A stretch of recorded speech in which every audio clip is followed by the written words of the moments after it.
Most people often think of incontinence and erectile dysfunction when they think about pelvic floor dysfunction, but that's barely covering it. You gotta understand that pelvic floor affects your stability, it affects your posture, it affects your movement. It's not just about bathroom control or sexual function or sexual health. So let's talk about pelvis in general. Your pelvis is the foundation to the structure above, and therefore the base or the foundation has to be stable in order for everything above, anything that's connected, and everything that resides in here to be in top shape and in a healthy situation. So when it comes to incontinence, when it comes to erectile dysfunction, those are just some of the chapters of the book called Pelvic Floor Dysfunction. Pelvic pain can happen, but pelvic floor dysfunction doesn't always have to be with pain. That pain can happen as a result of pressure or irritation of some of the nerves that exit the sacrum or the lower back, and they go to the pelvis. They go through this path, that a tortuous path, so to speak, and anywhere along the path from the origin to the end, which it ends at the perineum, anus, or external genital, penis or vagina, that can be impacted. There are other nerves that are important as well that pass through or are impacted by your pelvic stability. They can be your sciatic nerve, they can be obturator nerve. I've done videos on these. If you have not subscribed to the channel, you may want to do that, because that's where I got into detail of these things. I suggest that you go to my channel and look for the playlist and just kind of browse through it. But more importantly, subscribe to the channel, because that makes a huge difference in your awareness of what I post and what's out there for you to understand about. But back to the pelvic pain.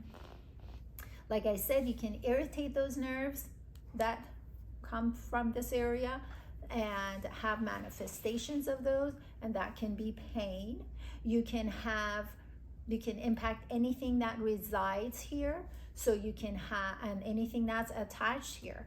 So your lower back is attached here, your lower extremities are attached here. So as part of pelvic instability, you can have a hip and lower hip, meaning here, and lower back issues that is part of pelvic floor dysfunction.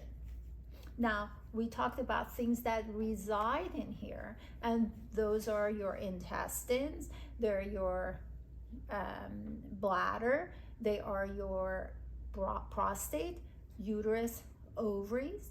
There are nerves we already covered. There are muscles, ligaments, and joints, and there are blood vessels. So anything that I just named that resides here can have an impact of this instability on those areas, and then you can have symptoms associated with it. So I just named hip and lower back instability and issues as part of pelvic floor dysfunction.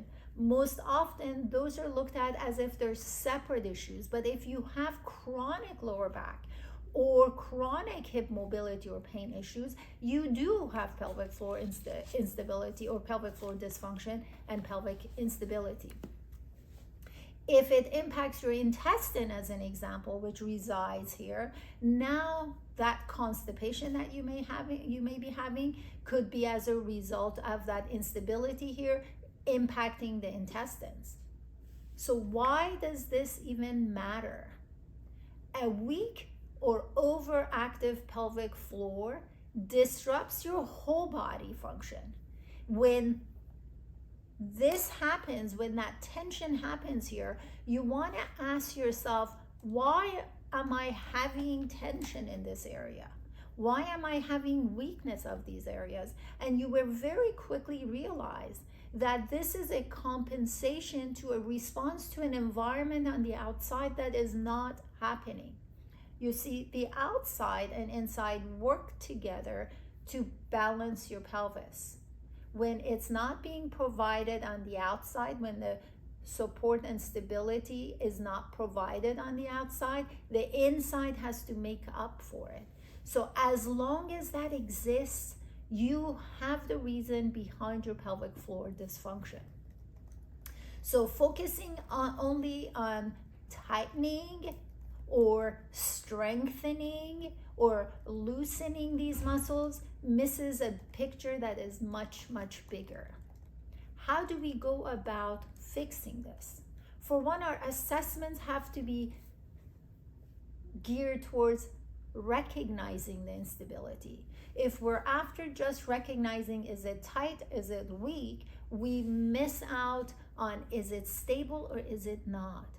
So in my practice, when I'm assessing someone for pelvic floor dysfunction, I'm assessing their mobility, I'm assessing their gait and how they walk. I assess them for functional performance of their body parts. If they are able to do the task, but not with the right body part, then they are dysfunctional in their patterns of movement, which means pelvis is unstable, which means the muscles, of course, are going to behave differently. So what I use for assessment becomes the tools to then treat the individual. Now, the goal should be not for me to treat the individual, but for the patient to be my apprentice, looking at the issue as the project.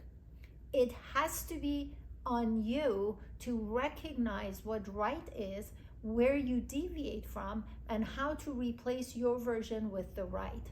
This is the only way you can assure you own stability of your pelvis and functionality of your whole body going forward. So once again, pelvic floor dysfunction is not about incontinence or sexual health only. It's about a lot more. If you have not subscribed to my channel, make sure you do. If you have not visited my website, please make sure you do. I write a blog quite often on most commonly asked questions or issues that I see in my practice. And make sure you follow us in social media. I'm there for my, of course, they're 60 seconds long, but there are daily tips or awareness that I think they're valuable for people to know. Thank you for watching, and until next time, take care.